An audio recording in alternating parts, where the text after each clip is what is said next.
Shalom jemaat Tuhan, jumpa lagi bersama saya, Alexa, dalam Battle News Minggu 14 Agustus 2022. Sebelum kami menyampaikan info minggu ini, segenap tim gembala mengucap syukur atas kehadiran jemaat Tuhan dalam ibadah minggu ini. Berikut kami sampaikan program online GBI Battle Kelapa Gading. Program Pelita Hidup setiap hari Senin sampai Sabtu, pukul 5 pagi, melalui YouTube GBI Battle Kelapa Gading. Doa pagi GBI Battle Kelapa Gading, Kedoya dan Bekasi, setiap Senin sampai Jumat, pukul 6 sampai 7 pagi, melalui aplikasi Zoom. Doa malam setiap hari Jumat, pukul 7 malam, melalui aplikasi Zoom. Menara Doa Sinode GBI setiap hari Sabtu, pukul 6 sampai 7 pagi, melalui aplikasi Zoom. Mari jemaat Tuhan menyembah dan berdoa bersama-sama. Selanjutnya, jadwal ibadah kategorial GBI Battle Kelapa Gading.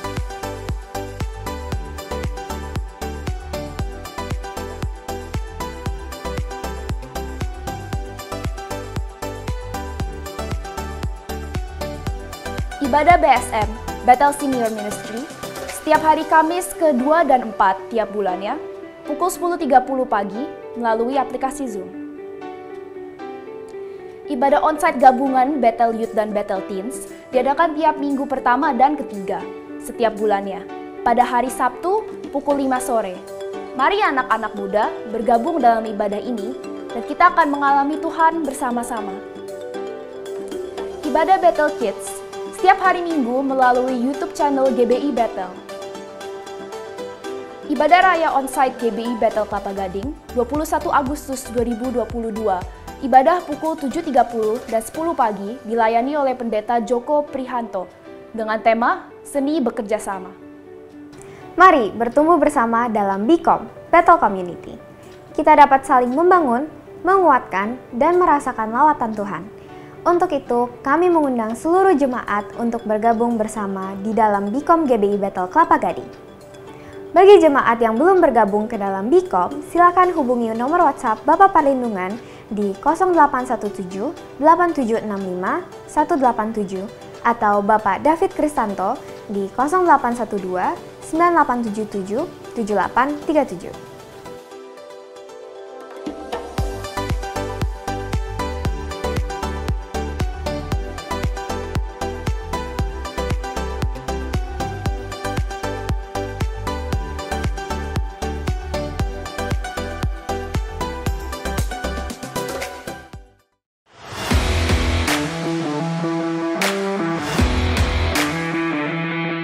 Shalom teman-teman Battle Youth dan Battle Teens, gue mau ngajak kalian bergabung di acara KKR Kemerdekaan bersama yang akan kita rayain gabungan nih dari teman-teman di Kelapa Gading, di Kedoya, dan di Harapan Indah.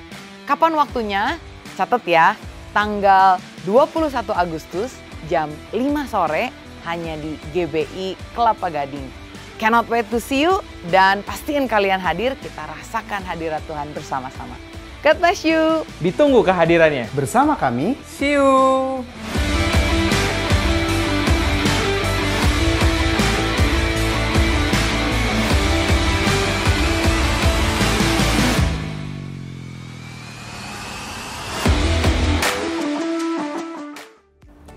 Demikian Battle News minggu ini. Untuk info selengkapnya dapat saudara simak dalam aplikasi GBI Battle. Saya Alexa, sampai jumpa. Selamat berakhir pekan dan Tuhan Yesus memberkati. Selamat pagi Bapak, Ibu, Saudara sekalian. Shalom. Saya yakin kita semua saat ini dalam lindungan dan penyertaan Tuhan yang sempurna. Kiranya kuasa Tuhan akan dinyatakan bagi kita yang berharap kepadanya. Mari kita satukan hati berdoa untuk ibadah pada pagi hari ini. Kiranya Roh Kudus saja yang memimpin jalannya ibadah ini dari awal, pertengahan, dan pada akhirnya. Mari kita berdoa buat ibadah di pagi hari ini. Terima kasih Tuhan untuk pagi hari ini. Pada pagi hari ini Tuhan siapkan hati kami Tuhan untuk mengikuti ibadah-Mu Bapa. Kami percaya Tuhan Roh Kudus-Mu hadir dimanapun kami berada di pagi hari ini. Kami juga percaya Tuhan penyertaan-Mu sempurna. Siapkan hati kami Tuhan, pikiran kami, urapi kami satu demi satu di tempat kami masing-masing. Kami juga mohon Tuhan urapan-Mu Tuhan untuk pelayan-pelayan yang ada dari pelayanan PW Tuhan, pelayanan media, dan juga pembicara yang akan ada di pagi hari ini. Kami percaya Tuhan Engkau akan menyampaikan pesan-pesan-Mu Tuhan melalui pembicara yang ada. Urapi kami semua Tuhan, gemburkanlah hati kami sehingga firman-Mu menjadi subur di dalam kehidupan kami. Kami serahkan Tuhan ibadah di pagi hari ini hanya ke dalam tangan-Mu saja. Dan kami percaya Tuhan Engkau sendiri yang akan hadir di tengah-tengah kami. Hanya di dalam nama Tuhan Yesus. Haleluya. Amin. Selamat mengikuti ibadah ini. Tuhan Yesus memberkati. Kami datang menyembah-Mu ya Tuhan.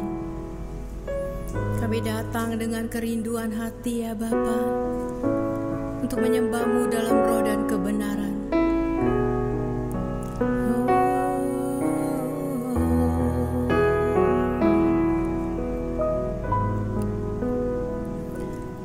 Sebab Engkau Allah yang layak terima pujian dan sembah kami ya Tuhan.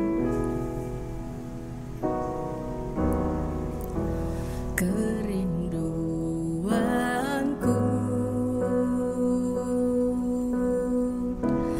datang padamu,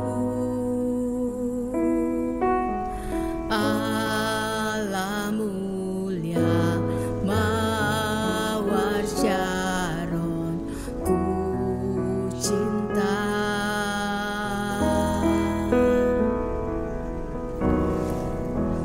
Kaulah Rajaku dan sahabatku, terindah termanis Engkau bagiku.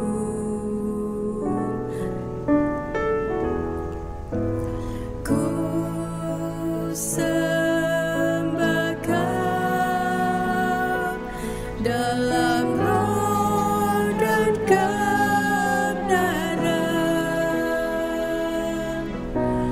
Ku sembah Kau dalam roh dan kebenaran. Tak seorang pun jua seperti Kau, Yesus. Mari dengan kerinduan hati katakan, kerinduanku, ku mau datang padamu.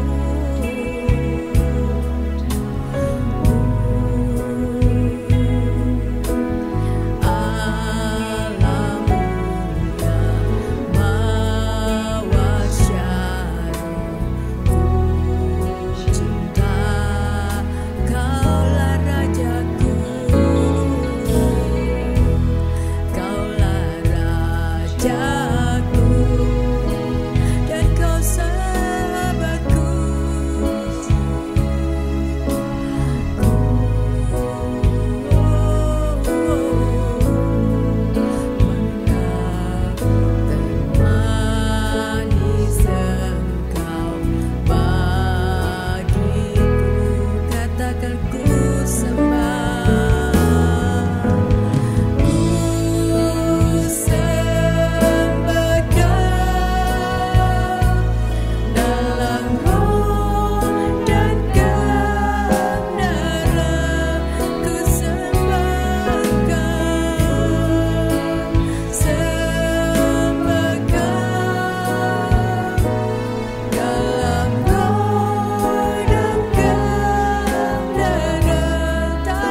Kami mengangkat tangan kami Tuhan, sembah Kau dalam roh dan kebenaran. Tak seorang pun jua seperti Kau, tak seorang pun jua seperti Kau, tak seorang pun jua seperti Kau, Yesus.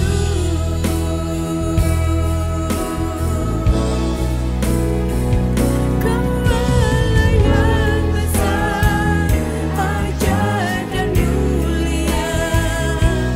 Kau Yesus yang selalu membuatku terpesona. Segala pujian bagimu ya Tuhan, hanya Kau yang layak ku agungkan. Kau Allah yang besar, ajaib dan mulia. Kau Yesus yang selalu membuatku terpesona. Segala pujian bagimu ya Tuhan, hanya Kau yang layak ku agungkan. Mari dengan segenap hati katakan, Kau Allah yang besar, ajaib dan mulia. Kau Yesus yang layak kami sembah ya Tuhan, yang selalu membuatku terpesona. Segala pujian bagimu ya Tuhan, hanya Kau yang layak. Mari sekali lagi katakan, Kau Allah yang besar, ajaib dan mulia. Kau Yesus yang selalu membuatku terpesona. Segala pujian bagimu ya Tuhan, hanya Kau yang layak ku agungkan. Hanya Kau yang layak, hanya Kau yang layak ku agungkan. Hanya Kau Tuhan, hanya Kau yang layak ku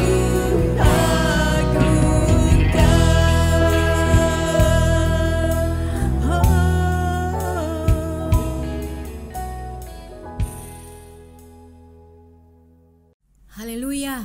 Saya percaya setiap kita mengalami kebaikan Tuhan. Amin. Allah yang besar ada di tengah-tengah kita pada pagi hari ini. Mari kita bangkit berdiri, kita bertepuk tangan buat Allah kita yang besar. Haleluya. Kami percaya Tuhan Kau hadir di tengah-tengah kami pada pagi hari ini.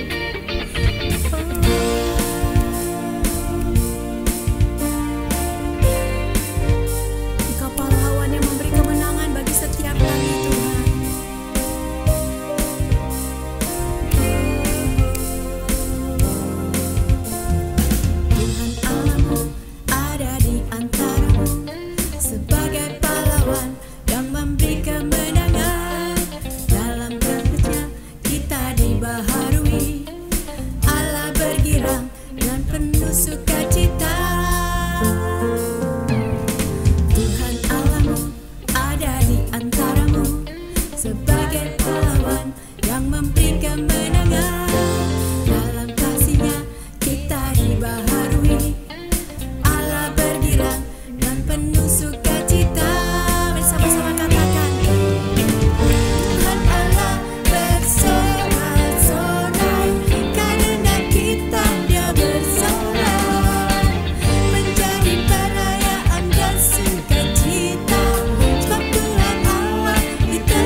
Haleluya.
persiapkan hati kami untuk mendengarkan suara-Mu ya Tuhan.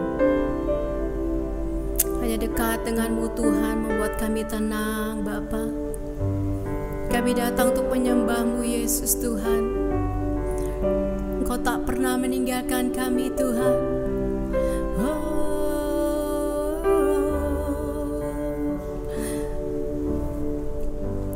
Bapa, Kau mendengar seruan hatiku, tak pernah Kau lepaskan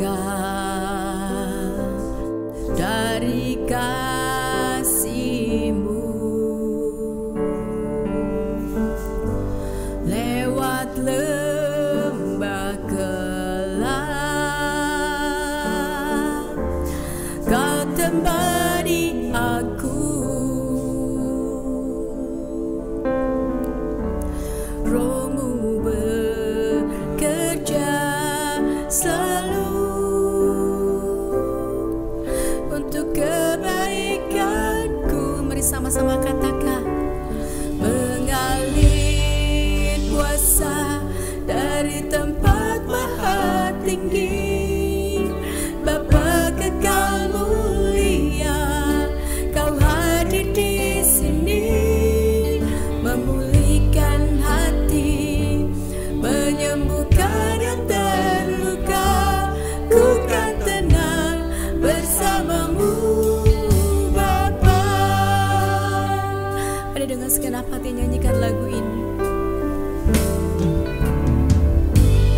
Bapa, Kau mendengar, Kau mendengarkan setiap seruan hati kami Tuhan.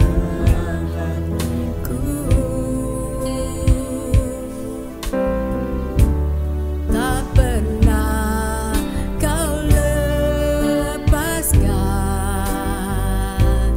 dari kasih-Mu. Lewat lembah gelap, lewat lembah gelap, Kau temani aku. Roh-Mu bekerja ya Tuhan. Roh-Mu bekerja selalu untuk kebaikanku. Mengalir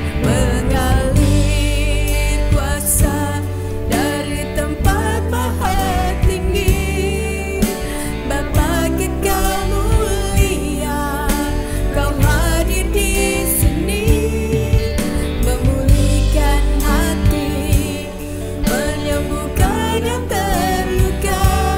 Bukan tenang bersama-Mu Bapa. Mengalir kuasa dari tempat maha tinggi, Bapa kekal mulia, Kau hadir di sini, memulihkan hati, menyembuhkan yang terluka. Ku kan tenang bersama-Mu Bapa.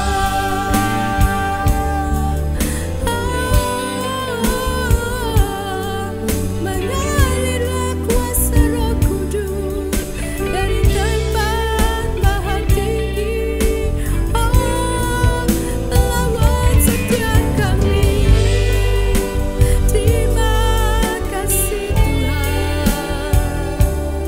Kami tenang bersama-Mu, kami tenang di dekat-Mu Tuhan.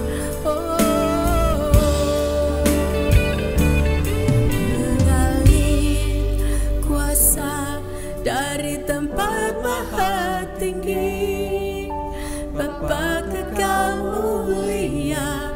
Kami percaya Engkau hadir di tengah-tengah kami ya Tuhan, memulihkan hati, menyembuhkan yang terluka.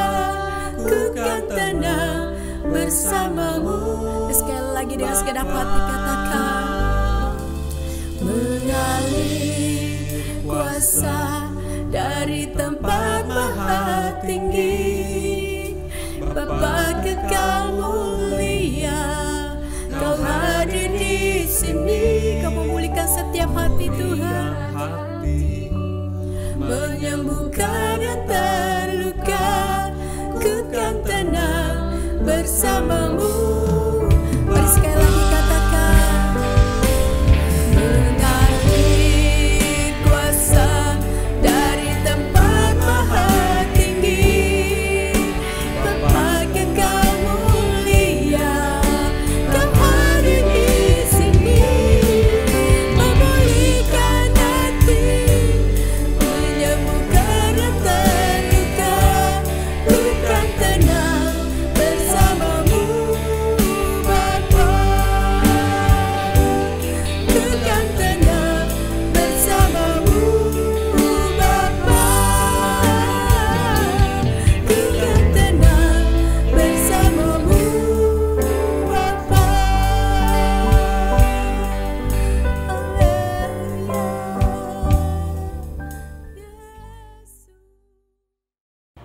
Mari Bapak Ibu, kita satukan hati kita mau berdoa untuk kebenaran firman Tuhan.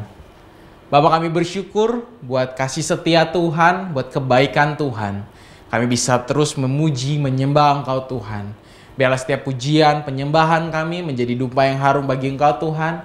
Dan biarlah Engkau disenangkan melalui pujian dan sembah kami Tuhan. Dan sekarang kami mau mendengarkan kebenaran firman-Mu Tuhan. Biarlah firman-Mu yang menjadi pelita hidup bagi setiap kami. Biarlah isi hati Tuhan yang tersampaikan bagi setiap kami Tuhan. Biarlah hanya kemuliaan Tuhan yang terpancar dalam kehidupan kami Tuhan. Pakai mulut lidah hamba-Mu Tuhan yang mau menyampaikan kebenaran firman-Mu Tuhan. Berkati, urapi Tuhan hanya di dalam nama Tuhan Yesus Kristus. Biarlah hanya kemuliaan Tuhan yang terpancarkan melalui hamba-Mu ini Tuhan. Dan kami siap sebagai murid-murid-Mu, sebagai anak-anak-Mu untuk mendengarkan kebenaran firman-Mu Tuhan. Terima kasih Tuhan, hanya di dalam nama Tuhan Yesus Kristus kami siap. Amin. Selamat pagi jemaat yang dikasihi Tuhan, Shalom. Pagi ini saya akan menyampaikan firman dengan judul Berjiwa Besar. Saya percaya bahwa untuk menjadi orang yang berhasil berdampak dalam kehidupan ini, ada satu hal yang sangat dibutuhkan oleh kita semua. Itu bukan sekedar pendidikan yang tinggi, pengalaman yang banyak, tetapi keberhasilan lebih banyak berkaitan dengan sikap hati kita. Tuhan mau kita punya jiwa yang besar. Orang yang berjiwa besar adalah orang yang tidak sombong pada waktu dia sukses. Tetapi sebaliknya dia tidak akan frustrasi ketika dia gagal. Tetapi orang yang berjiwa besar adalah orang yang menerima kenyataan dengan rela. Misalnya kalau kita mengikuti sebuah pertandingan lalu kalah, kita tidak bilang ini tidak adil, saya dicurangi. Tapi ya menerima kenyataan, karena di dalam permainan tentu ada kalah menang. Saya ingat ada seorang anak kecil mau lomba balap mobil, ya, Formula E ini saudara. Tapi balap mobilnya pakai remote control, kayak Tamiya begitulah. Jadi sebelum dia dan orang-orang yang lain itu mau mulai balap mobil, dia tunduk kepala, dia berdoa. Teman di sampingnya bilang, kamu pasti doa supaya kamu menang ya, juara 1. Anak kecil ini bilang, enggak, tadi saya doa, Tuhan tolong saya, kalau saya tidak menang, jangan sampai saya nangis. Tapi saya bisa menerima semua hasilnya. Nah, saya rasa ini anaknya masih kecil, tetapi dia berjiwa besar, bisa menerima kenyataan yang ada. Saudara-saudara, Tuhan tidak mau kita punya jiwa yang sempit. Orang yang jiwanya sempit itu suka iri sama orang lain. Senang lihat orang susah. Susah waktu lihat orang senang. Dia suka mengkritik orang lain, tapi dia sendiri tidak berprestasi di dalam hidupnya. Orang yang berhati sempit tidak mau mengakui kesalahan, tidak mau minta maaf kalau dia melakukan kesalahan. Tentu kita tidak menyukai orang-orang yang berjiwa sempit, tapi kita semuanya harus memiliki sebuah nilai luhur berjiwa besar. Saya perhatikan orang yang memiliki visi yang besar seringkali berusaha dilemahkan. Nggak mungkin, mana bisa, mustahil. Tetapi karena dia ulet dan berjiwa besar, dia tetap maju walaupun olokan, hinaan itu datang. Dan akhirnya dunia akan mengakui keberhasilannya. Wright Brothers misalnya, dua bersaudara yang berusaha untuk menemukan pesawat terbang, berkali-kali dilakukan percobaan, jatuh, hampir mati. Sampai ada orang bilang, udahlah percuma, nggak mungkin kamu bisa punya alat yang bisa membawa manusia terbang. Bahkan ada hamba Tuhan bilang gini, Wright, tahu nggak? Tuhan menciptakan burung untuk terbang, tapi manusia diciptakan untuk berjalan. Kamu melanggar kodrat Tuhan. Jadi jangan lakukan itu, dosa sama Tuhan. Bahkan pakai firman lagi saudara sekalian melemahkannya. Wright bersaudara diam saja, tapi mereka punya keyakinan yang tak terbantah bahwa ini bisa terjadi. Dan akhirnya Wright Brothers bisa menemukan cikal bakal dari pesawat terbang. Dan kita mengucap syukur karena jiwa besar, keuletan, kegigihan yang dia miliki. Kalau tidak, maka dunia tidak seindah seperti sekarang dengan banyaknya pesawat terbang yang bisa membawa orang dari satu negara ke negara yang lain. Nah, hari ini saya ingin ajak saudara mempelajari seorang tokoh Alkitab yang berjiwa besar, dan orang itu adalah Barnabas. Hidupnya berdampak. Barnabas adalah mentor bagi Paulus yang kemudian menjadi hamba Tuhan luar biasa, dan juga bagi Markus yang akhirnya menulis Injil Markus. Nah, sekarang kita akan lihat ada 3 ciri dari orang yang berjiwa besar yang kita harus teladani. Pertama, orang yang berjiwa besar itu suka memberi, generous, murah hati. Itu tandanya dia tidak hanya ingin mengambil sebanyak-banyaknya dari dunia, tetapi dia ingin give, memberikan yang terbaik bagi kesejahteraan orang lain. Kisah Rasul 4 ayat 36-37. Demikian pula dengan Yusuf yang oleh rasul-rasul disebut Barnabas, artinya anak penghiburan, seorang Lewi dari Siprus. Ia menjual ladang miliknya lalu membawa uangnya itu dan meletakkannya di depan kaki rasul-rasul. Ketika gereja mula-mula berkembang dan banyak orang-orang miskin bergabung menjadi percaya, maka Barnabas yang secara ekonomi cukup kuat, dia menjual ladangnya dan dia menyumbangkan semuanya untuk pelayanan supaya gereja makin bertumbuh. Dan pemberian ini dilakukan dengan tulus hati, karena dia orang yang generous, murah hati. Beda sekali dengan apa yang dilakukan oleh Ananias dan Safira. Memang mereka juga menjual ladangnya, tapi kemudian motivasinya tidak tulus. Mereka memberi itu karena ingin jabatan, ingin terkenal, ingin posisi, sehingga akibatnya bukan berkat yang mereka alami. Ananias dan Safira mati karena mendustai Roh Kudus. Saya percaya Tuhan sedang mencari orang-orang yang berjiwa besar, yang cirinya suka menolong orang lain. Gak usah jadi konglomerat dulu baru saudara memberi berkat kepada orang lain. Orang-orang kecil yang ada di sekitar kita, ketika kita melihat kebutuhannya dan kita bisa memberikan bantuan sesederhana apapun itu, maka itu menunjukkan kebesaran jiwa kita.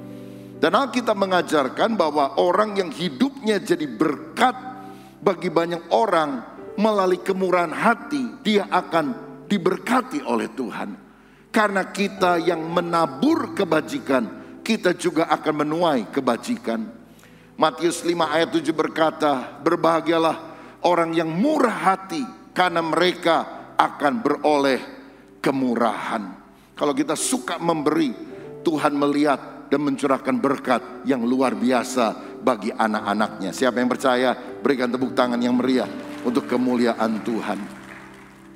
Beberapa waktu yang lalu saya mendengar sebuah kesaksian dari Jonathan Christie. Dia adalah seorang pebulu tangkis nasional, menjadi juara Asian Games. Waktu diwawancarai Daniel Mananta di dalam acaranya tentang Bagaimana dari sejak muda bahkan lagi miskin karena dia berangkat dari keluarga yang sangat sederhana. Dia belajar mengembalikan persepuluhan yang dia yakini adalah milik Tuhan. Dan dia belajar memberkati orang lain dari yang paling kecil. Tantangannya terjadi, dia bilang, ketika dia sudah sukses karena uang yang dia miliki besar.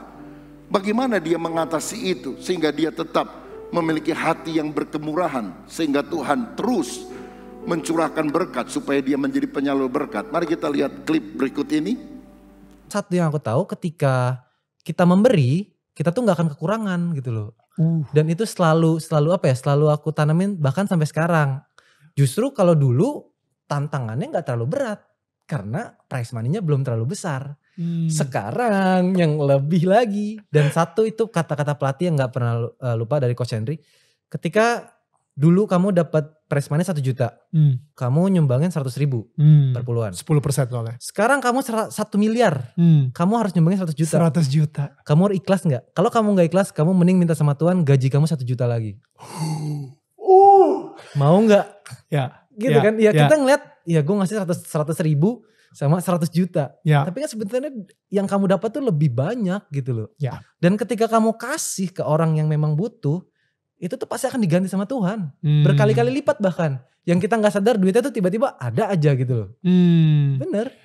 Pernah, maksudnya kayak tiba-tiba akhirnya lu dapet setelah lu donasiin misalnya ke si anak yang lu hubungin di dokter di Solo itu. Abis itu ternyata emang Tuhan membalas dengan berkali-kali lipat. Banyak.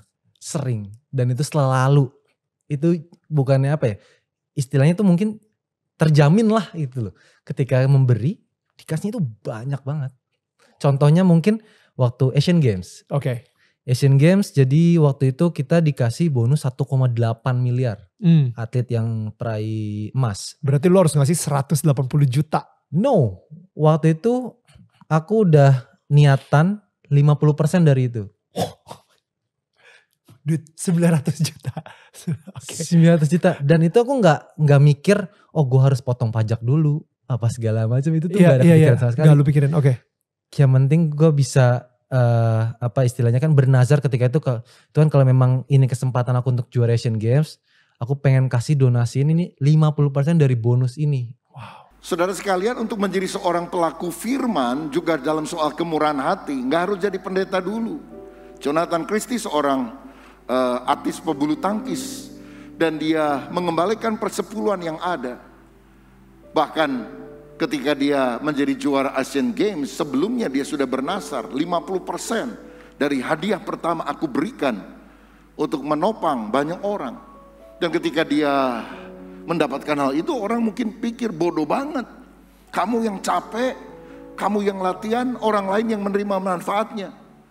Tapi saudara, dia kemudian berkata bahwa saya memberikan 50% itu. Dan ternyata dalam beberapa bulan kemudian Tuhan memberkati dia bukan dengan hadiah dari juara Asian Games, tapi dari iklan-iklan yang dia bintangi. Karena banyak orang minta dia menjadi bintang iklan. Dan penghasilannya itu 10 kali lipat daripada hadiah yang dia terima.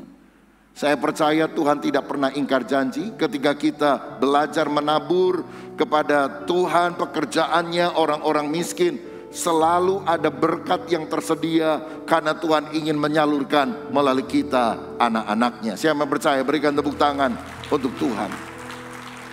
Karena itu saudaraku, jadilah orang yang berjiwa besar, karena gak akan rugi. Ya, jangan mikir picik, ngapain saya capek-capek, saya kasih buat orang lain, kenal aja enggak. Tapi mari kita belajar punya jiwa besar. Yang kedua, orang yang berjiwa besar itu senang melihat orang lain maju. Dalam Kisah 9 ayat 26-28 dikatakan, setibanya di Yerusalem, Saulus mencoba menggabungkan diri kepada murid-murid, tetapi semuanya takut kepadanya karena mereka tidak dapat percaya bahwa ia juga seorang murid. Tetapi Barnabas menerima dia dan membawanya kepada rasul-rasul dan menceritakan kepada mereka bagaimana Saulus melihat Tuhan di tengah jalan dan bahwa Tuhan berbicara dengan dia, dan bagaimana keberaniannya mengajar di Damsyik dalam nama Yesus. Dan Saulus tetap bersama-sama dengan mereka di Yerusalem dan dengan keberanian mengajar dalam nama Tuhan. Saulus ini kan penganiaya jemaat. Setelah dia bertobat, dia mau bergabung dengan orang percaya. Ditolak, nggak ada yang percaya. Jangan-jangan ini strategi nyusup begitu saudara. Tapi Barnabas yang melihat ketulusan daripada Saulus, mengajak dia memperkenalkan kepada para rasul, memperkenalkan kepada orang percaya yang lain. Dan dia memberikan jaminan, saya yakin pertobatannya asli, genuine. Ayo kita terima dia sebagai saudara seiman. Kalau tidak ada orang seperti Barnabas, nggak mungkin Paulus bisa bergabung di dalam umat Tuhan, apalagi melayani. Bahkan kalau saya lihat di dalam Kisah Rasul 11 ayat 25-26, lebih jauh dikatakan, lalu pergilah Barnabas ke Tarsus untuk mencari Saulus. Dan setelah bertemu dengan dia, ia membawanya ke Antioquia. Mereka tinggal bersama-sama dengan jemaat itu 1 tahun lamanya, sambil mengajar banyak orang. Di Antioquia lah murid-murid itu untuk pertama kalinya disebut Kristen. Nah, setelah Paulus bertobat, dia kembali ke Tarsus, kota asalnya. Dan selama kira-kira 13 tahun tidak ada catatan Alkitab tentang apa yang dilakukan oleh Tarsus, oleh Paulus di Tarsus. Mungkin Paulus tidak banyak terlibat dalam pelayanan. Dia menjalankan kehidupannya dengan pekerjaannya sebagai pembuat tenda. Tiba-tiba Barnabas yang dulu pernah memperkenalkan kepada jemaat Yerusalem, kira-kira 13 tahun kemudian sengaja datang ke kota Tarsus dan mengajak Paulus ini terlibat di dalam pelayanan. Karena dia bilang di Antioquia banyak sekali orang yang harus aku layani. Aku kewalahan, aku ingat sama kamu. Ayo bro, pelayanan bareng-bareng sama saya. Dan Paulus mengiyakan. Selebihnya Paulus dipakai Tuhan bahkan lebih hebat daripada Barnabas. Saya mau bilang, mesti ada orang seperti Barnabas ini. Ngajak orang ke gereja, ngajak orang pelayanan. Dan kalau orang yang kita ajak mungkin sekali dua kali belum mau, kita terus bertekun sampai akhirnya dia terlibat dalam pelayanan. Dan mungkin orang itu lebih dipakai Tuhan daripada kita. Tapi tidak masalah, karena yang penting kerajaan Allah yang diuntungkan. Itulah orang yang berhati besar, senang melihat orang lain maju. Ada banyak pemimpin yang tidak bisa bertumbuh lebih lagi karena dia tidak suka melihat orang lain maju. Tetapi saya yakin hati Barnabas mesti ada dalam hidup kita, berjiwa besar. Seperti seorang bapak senang melihat anaknya lebih maju. Enak, bapak tukang beca, kamu paling maksimal jadi tukang beca, gak boleh jadi supir taksi. Wah, ini bapak gak bener ini saudara. Justru bapak bilang, aku cuma tukang beca, tapi aku sekolahkan kamu supaya kamu jadi insinyur, jadi dokter, jadi orang hebat. Bukankah itu orang yang berjiwa besar?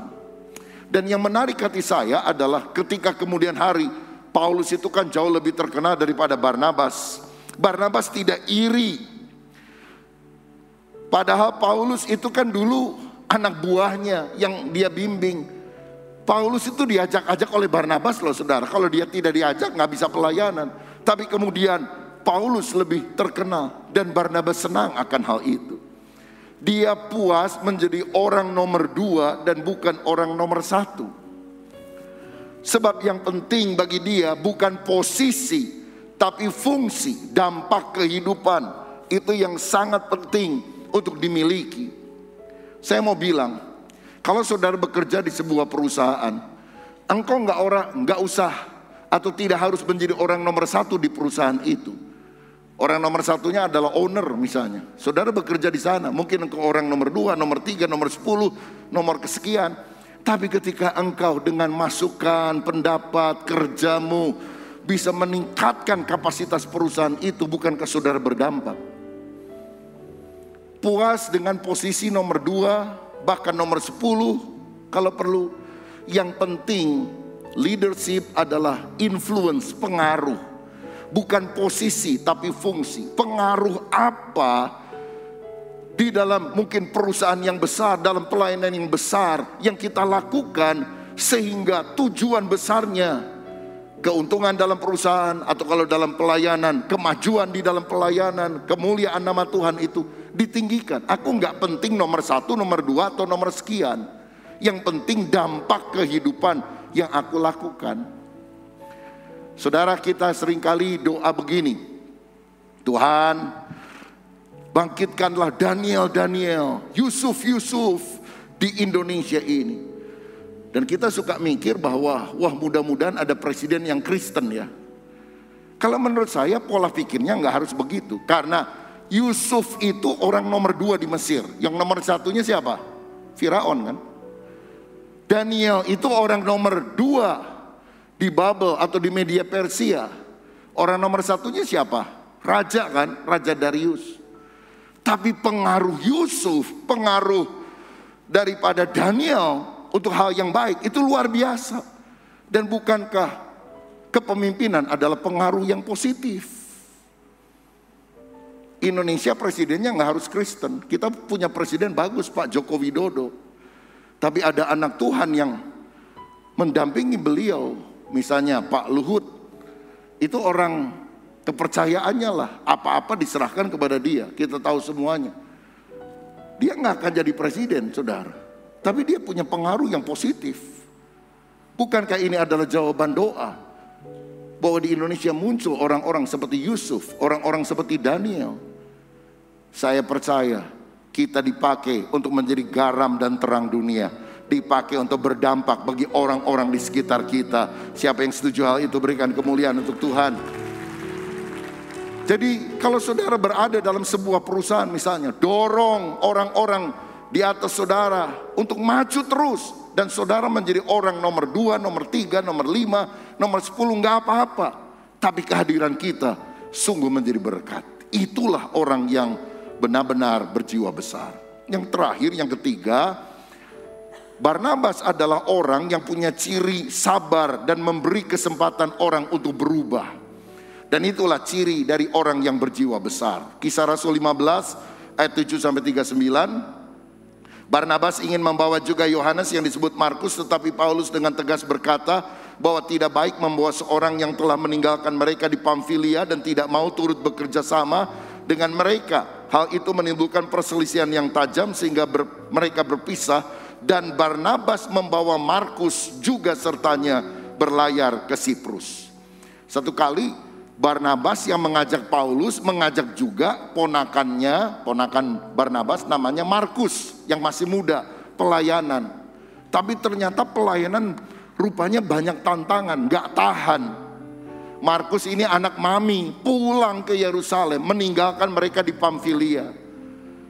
Setelah menyelesaikan pelayanan, sekian waktu kemudian Paulus dan Barnabas mau pelayanan bareng-bareng lagi. Barnabas mau ajak lagi keponakannya, Markus yang pernah gagal ini.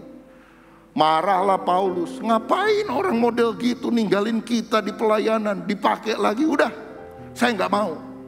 Tapi Barnabas ngotot sampai akhirnya terjadi perselisihan, perdebatan pandangan. Dan Paulus akhirnya pergi bersama dengan Silas atau Silwanus, sedangkan Barnabas tetap membawa Markus dalam pelayanan.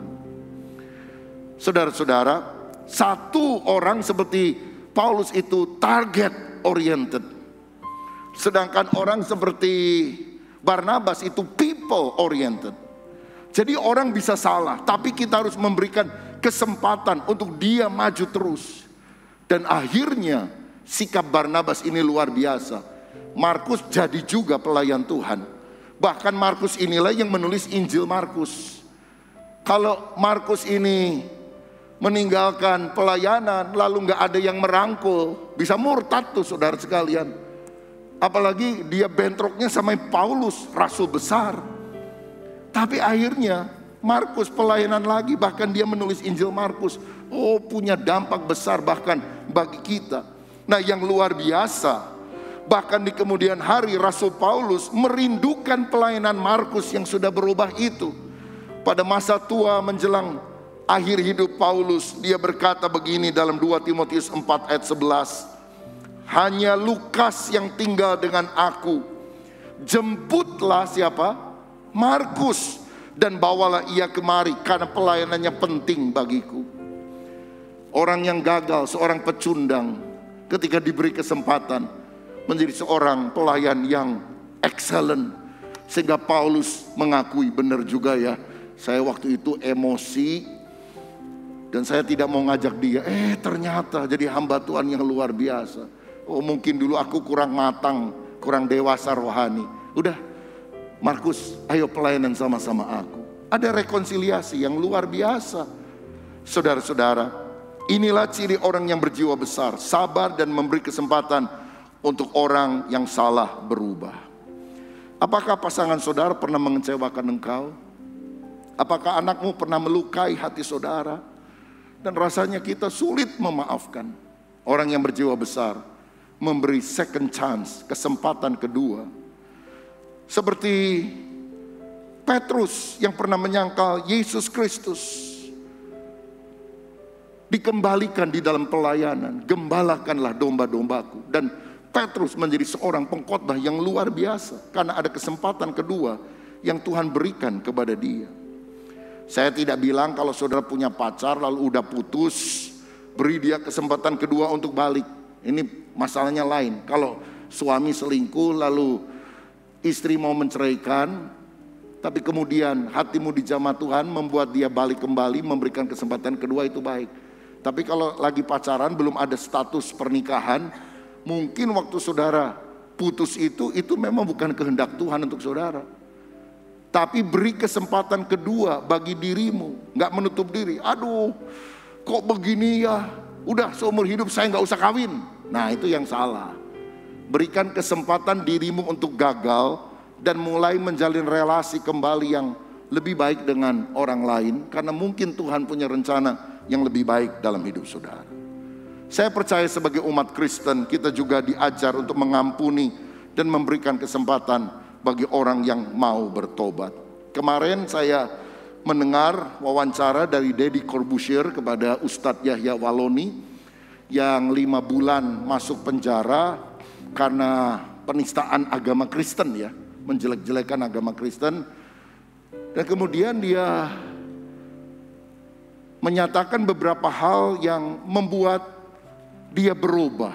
Coba kita lihat video klip berikut ini. Tapi ini luar biasa karena saya melihat seorang Ustadz Yahya Walloni yang berbeda sekali gitu. Iya, saya mesti berubah. Itu dipelajari di penjara gitu. Bisa dapat di penjara di itu. Penjara. Hah? Bagaimana saya tidak sadar? Di dalam penjara yang datang ke saya bawa makanan orang Kristen.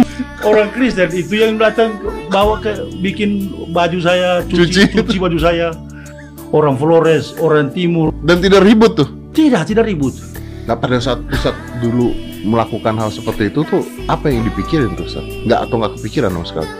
Ada kepikiran memang kayak betul-betul dikuasai setan saya itu. Nah, ujung-ujungnya mencelakai orang Kristen. Ada hal-hal yang nggak boleh lah sebenarnya itu kita sampaikan. Karena biar bagaimanapun begini, segala sesuatu yang dilakukan oleh ritual agama lain itu adalah hal yang suci. Yang membuat dia berubah adalah waktu di dalam penjara yang kasih dia makan, yang bantu cuci baju, yang berbuat baik itu orang Kristen ternyata. Sehingga dia bilang saya mau berubah, saya mau bertobat, mengubah gaya dakwahnya. Mudah-mudahan ini bukan pernyataan sesaat karena baru keluar penjara ya. Bertobat dalam tanda kutip ya, berubahlah dari pola yang lama. Tentu bukan bertobat menurut arti Kristen, karena bertobat artinya berhenti berbuat dosa lalu percaya kepada Yesus sebagai Tuhan dan Juru Selamat. Tetapi saudara sekalian, kekristenan mengajarkan bahwa kita harus mengasihi, mengampuni. Dan itulah yang seringkali bisa membuat orang menjadi sadar. Kejahatan ketika dibalas dengan kejahatan hanya membuahkan kejahatan yang lebih besar. Siapa tampar pipi kanan, kasih kepadanya pipi kiri. Jangan kalah kepada kejahatan, tapi kalahkan kejahatan dengan kebaikan. Bukankah itu berarti kita memberikan kesempatan kedua untuk orang mau berubah? Apakah Ustadz Yahya Walloni akan berubah? Saya nggak tahu saudara, saya nggak jamin juga. Tetapi yang penting saya tekankan adalah sikap orang Kristen. Harus tetap berbuat baik, karena itulah ciri kebesaran jiwa. Amin saudara. Kita juga perlu mendoakan, karena di waktu yang hampir bersamaan dengan ditangkapnya Yahya Waloni ini ada Muhammad Kace yang juga ditangkap. Yang satu penistaan Kristen, yang satu penistaan Islam. Tapi lihat perlakuannya. Ketika Muhammad Kace ada dalam penjara, digebugin hampir mati, disuruh makan tai, saudara. Saya mau bilang, ini nggak ada peri kemanusiaan. Ini kita jangan ngomong agama Kristen kah, Islam kah, Buddha atau apa. Tidak sepantasnya orang diperlakukan seperti itu. Apalagi itu belum persidangan, saudara. Kita berdoa supaya keadilan benar-benar ada di Indonesia. Kalau 5 bulan Yahya Waloni sudah keluar, kita mau lihat bagaimana para penegak hukum, apakah bisa menegakkan keadilan, bukan sekedar karena tekanan massa. Kita perlu berdoa untuk hal itu, supaya Indonesia benar-benar menjadi negara yang berjiwa besar, yang bisa melihat keragaman, perbedaan, tidak saling menistakan, menjelekkan satu dengan yang lain, tapi Bhinneka Tunggal Ika. Walaupun berbeda sukunya, agamanya, tapi kita tetap satu, membangun Indonesia yang jaya. Karena itulah ciri jiwa bangsa yang besar. Dan saya percaya kita semua ingin menjadi pribadi, bahkan bangsa yang berjiwa besar. Siapa yang merindukan hal itu terjadi di tengah tanah air kita? Berikan kemuliaan untuk Tuhan kita. Shalom Bapak Ibu Saudara sekalian. Selesainya ibadah hari ini, doa saya kita tetap hidup dalam penyertaan kasih Kristus yang sempurna. Puji Tuhan. Bagi Bapak Ibu yang terbeban memberikan persembahan untuk pelayanan di gereja ini, silahkan transfer dana tersebut dapat dikirim melalui scan barcode maupun transfer di nomor rekening yang sudah tercantum di bawah ini. Terima kasih, Tuhan memberkati buat persembahan yang sudah diberikan. Mari kita akhiri ibadah online hari ini dan satukan hati, mari kita berdoa. Kami bersyukur kami punya Tuhan yang luar biasa atas hidup kami. Kami bersyukur hidup kami diberkati oleh Tuhan. Kami boleh mendengarkan kebenaran firman-Mu dan kami boleh mengerti kebenaran firman-Mu. Rindu kami menjadi rema dalam hidup kami, Tuhan. Terima kasih Tuhan, terima kasih. Bersatu hati kami rindu berdoa bagi jemaat-Mu yang mengalami pergumulan di saat-saat pandemi COVID ini. Baik pergumulan ekonomi, baik pergumulan kehidupan sehari-hari, baik pergumulan apapun Tuhan. Kami serahkan semuanya dalam tangan-Mu. Dan kami percaya berkat Tuhan masih terjadi atas hidup kami. Mujizat masih ada dalam hidup kami. Terima kasih Tuhan, terima kasih. Kami berdoa juga Tuhan bagi jemaat-Mu yang mengalami penderitaan COVID, terinfeksi COVID-19. Kami bersatu hati berdoa di dalam nama Yesus. Ada kesembuhan. Darah Yesus menyucikan. Darah Yesus menyembuhkan. Mereka yang terpapar COVID Tuhan, kami percaya ada berkat kesembuhan ilahi yang Tuhan sudah sediakan. Dan kami mengalami kesembuhan ilahi di dalam nama Tuhan Yesus. Tuhan, di akhir ibadah ini kami berdoa juga bagi bangsa dan negara kami Republik Indonesia yang terbentang dari Aceh sampai dengan Papua. Tuhan, kami letakkan bangsa Indonesia dalam tangan-Mu. Kami berdoa juga untuk pemimpin kami, Bapak Presiden Joko Widodo beserta wakil dan seluruh jajaran Menteri, Kapolri dan sebagainya. Tuhan, kami serahkan dalam tangan-Mu supaya mereka boleh mengatur negara kami dengan baik, adil dan takut akan Tuhan. Tuhan, kami juga berdoa bagi Bapak Gembala kami, Pak Julius Ishak, Pak Rubin Adi, dan Pak Suwito. Di mana ketiga hamba-Mu Tuhan, tutup bungkus mereka dengan kuat kuasa darah-Mu, sehingga hamba-hamba-Mu boleh memimpin kami menjadi domba-domba yang mengerti kebenaran firman, memimpin kami menjadi domba-domba yang misioner, sehingga menjangkau banyak jiwa untuk hormat kemuliaan bagi nama-Mu. Terima kasih Tuhan, terima kasih. Sebentar kami akan meninggalkan ibadah online ini, tapi kami percaya berkat-Mu menyertai setiap kami. Mari angkat tangan saudara, siapkan hati saudara, terimalah berkat daripada Tuhan. Tuhan memberkati hidupmu, Tuhan memberkati pertumbuhan imanmu, Tuhan memberkati pernikahan kudusmu, karena kecintaan Allah Bapa dan persekutuan Roh Kudus menyertai hidup saudara mulai dari hari ini sampai dengan Maranatha. Mari yang percaya dan diberkati Tuhan, bersama-sama kita katakan Amin, puji Tuhan. Bapak Ibu Saudara, kita sudah selesai mengikuti ibadah online hari ini. Sampai ketemu minggu depan. Tuhan memberkati. Shalom.